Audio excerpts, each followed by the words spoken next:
The straw, the coal, and the bean.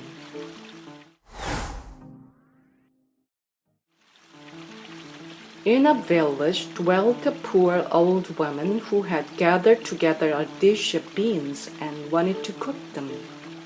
So she made a fire on her hearth, and that it might burn the quicker, she lighted it with a handful of straw. When she was emptying the beans into the pan, one dropped without her observing it and lay on the ground beside a straw, and soon afterwards a burning coal from the fire leaped down to the two. Then the straw began and said, "Dear friends, from whence do you come here?"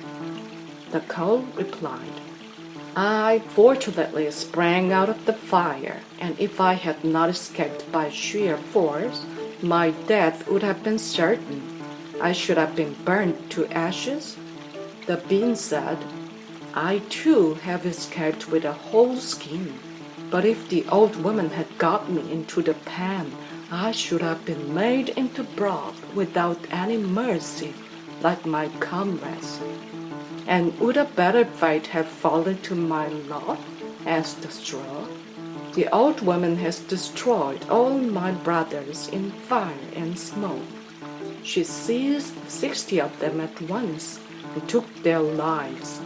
I luckily slipped through her fingers." "But what are we to do now?" said the coal.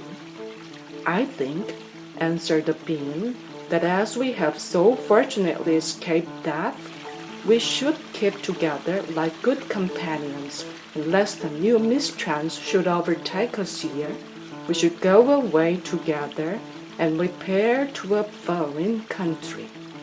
The proposition pleased the two others, and they set out on their way together. Soon, however, they came to a little brook, and as there was no bridge or a foot-plank, they did not know how they were to get over it.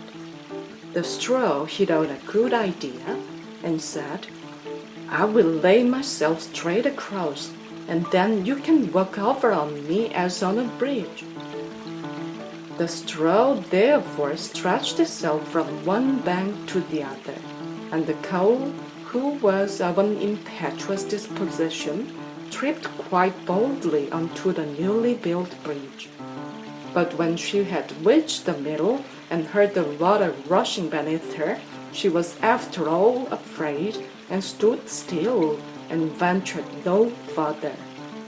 The straw, however, began to burn, broke in 2 pieces, and fell into the stream. The coal slipped after her, hissed when she got into the water, and breathed her last. The bean, who had prudently stayed behind on the shore, could not but laugh at the event, was unable to stop, and laughed so heartily that she burst.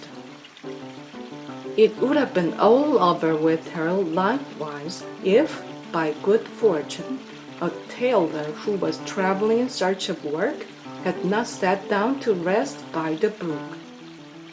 As he had a compassionate heart, he pulled out his needle and thread and sewed her together.